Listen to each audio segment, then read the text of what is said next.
नमस्कार दोस्तों, आपका स्वागत है मेरे इलेक्ट्रिकल ट्यूटोरियल चैनल पे। यहाँ पर हम लोगों ने सिंगल फेस एसी सर्किट से एक न्यूमेरिकल प्रॉब्लम को लिया है, जो कि इस प्रकार से है। A coil of power factor 0.8 is in series with a 100 microfarad capacitor when connected to a 50 Hz supply.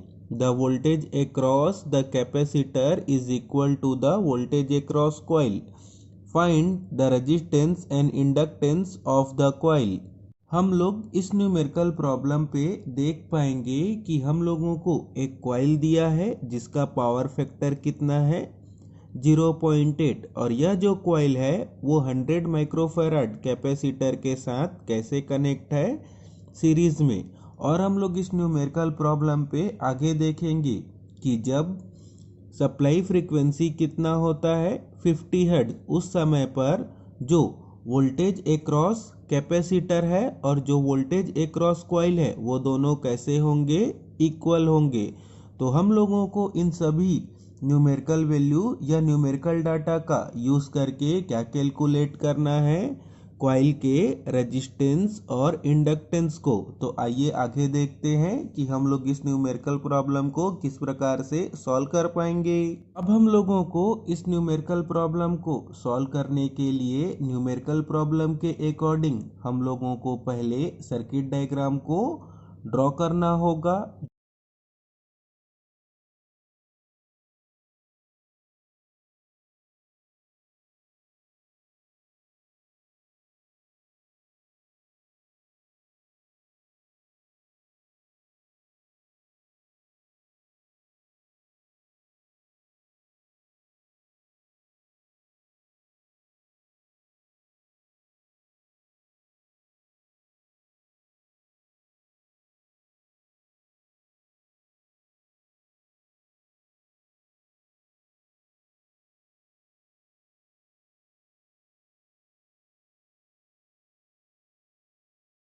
तो यहाँ पर हम लोगों ने न्यूमेरिकल प्रॉब्लम के सर्किट डायग्राम को ड्रॉ किया। अब हम लोग आगे इस न्यूमेरिकल प्रॉब्लम को सॉल्व करेंगे।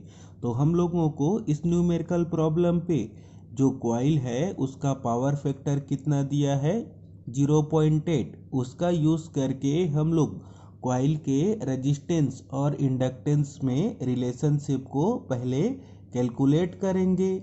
तो उसके लिए हम लोगों को यहाँ पर पहले एंगल के वैल्यू को कैलकुलेट करना होगा। तो पहले लिखेंगे cos phi is equal to 0.8, और यहाँ पर से हम लोग फाई के वैल्यू को कैलकुलेट कर लेंगे।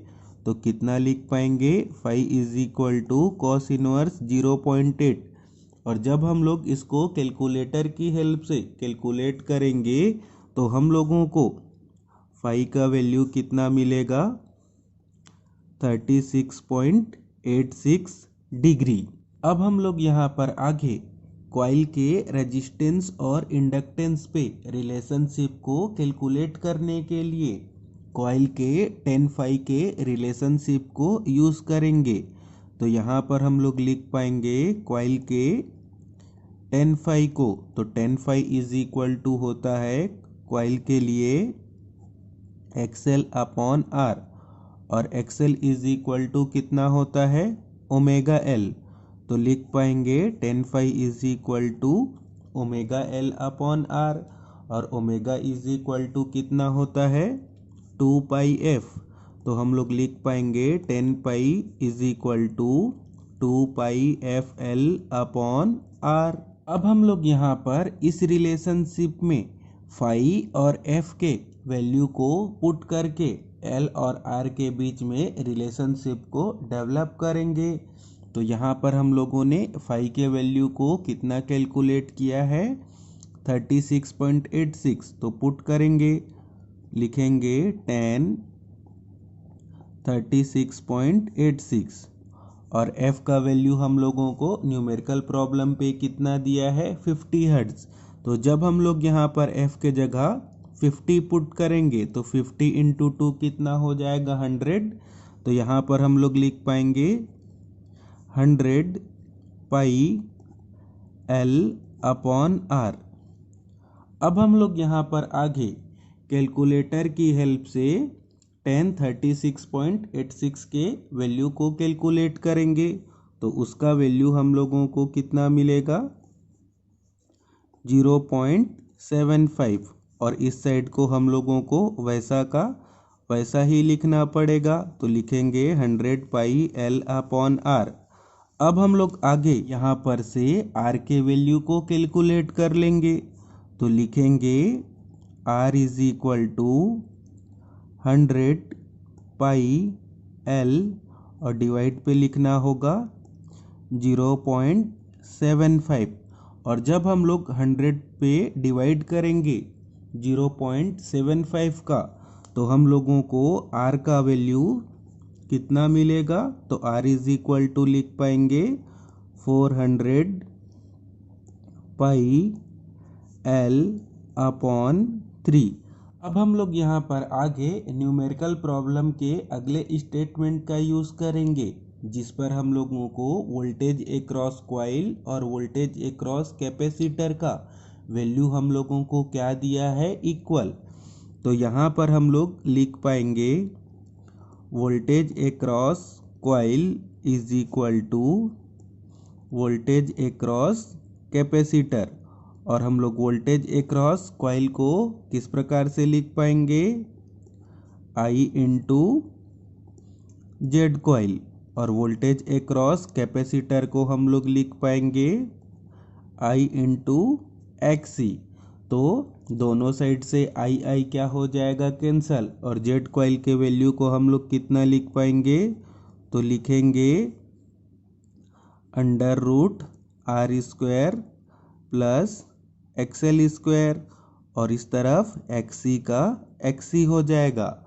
अब हम लोग यहाँ पर XL और XC के फार्मूले को पुट करेंगे। तो लिख पाएंगे under root R square plus, और XL के जगह हम लोग पुट करेंगे ओमेगा L। तो कितना हो जाएगा, ओमेगा L का स्क्वायर।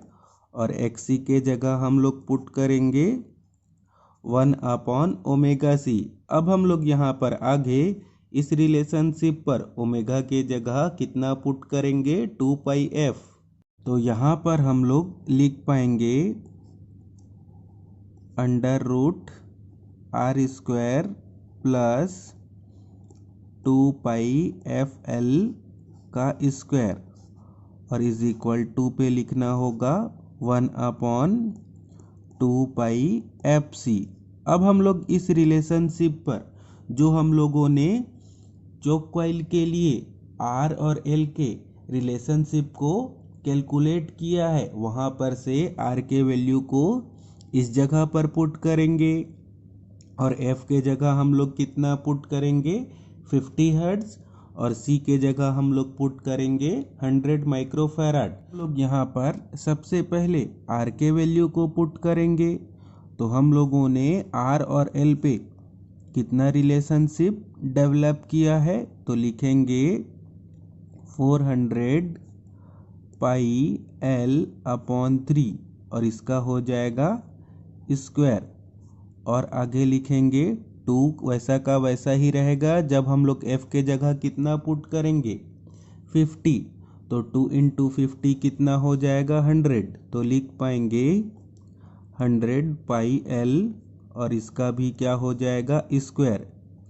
अब हम लोग आगे इस साइड पर F और C के वैल्यू को पुट करेंगे। तो जब हम लोग F के जगह कितना पुट करेंगे, 50। तो 2 इंटू 50 कितना हो जाएगा, 100। तो लिखेंगे 1 अपॉन 100, पाई वैसा का वैसा ही।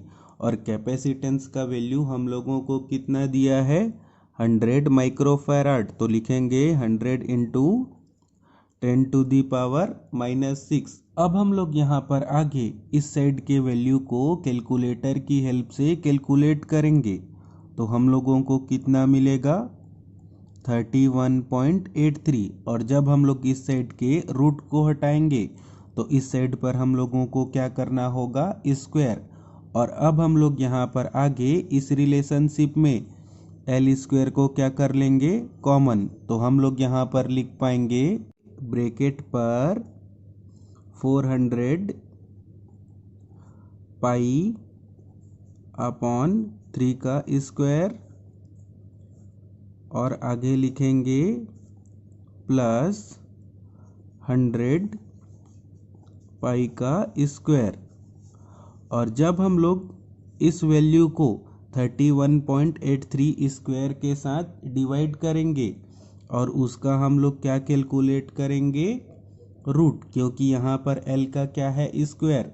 तो हम लोगों को L का वैल्यू कितना मिलेगा, 0.06 और इंडक्टेंस का यूनिट क्या होता है, हेनरी। अब हम लोग आगे R और L के रिलेशनशिप पर L के वैल्यू को पुट करेंगे तो लिखेंगे R is equal to 400 pi upon 3 into L। अब हम लोग इस पे L के वैल्यू को पुट करेंगे तो लिखेंगे 400 पाई अपॉन 3 और L के जगह लिखेंगे 0.06। और जब हम लोग इसको कैलकुलेटर की हेल्प से कैलकुलेट करेंगे तो R का वैल्यू हम लोगों को कितना मिलेगा, 25.46 ओम। तो इसी के साथ ही हम लोगों का आज का यह न्यूमेरिकल प्रॉब्लम कंप्लीट हुआ। तो इस न्यूमेरिकल प्रॉब्लम पे हम लोगों ने सीखा कि किस प्रकार से पावर फैक्टर का और दिए हुए कंडीशन का यूज़ करके हम लोगों को कॉइल के रेजिस्टेंस और इंडक्टेंस के वैल्यू को कैलकुलेट करना होगा। तो अगर आपको यह सब बताने का मेथड, समझाने का मेथड अच्छा लगा हो तो इस वीडियो को लाइक एंड शेयर करें और मेरे चैनल को सब्सक्राइब करें। Thank you, all the best.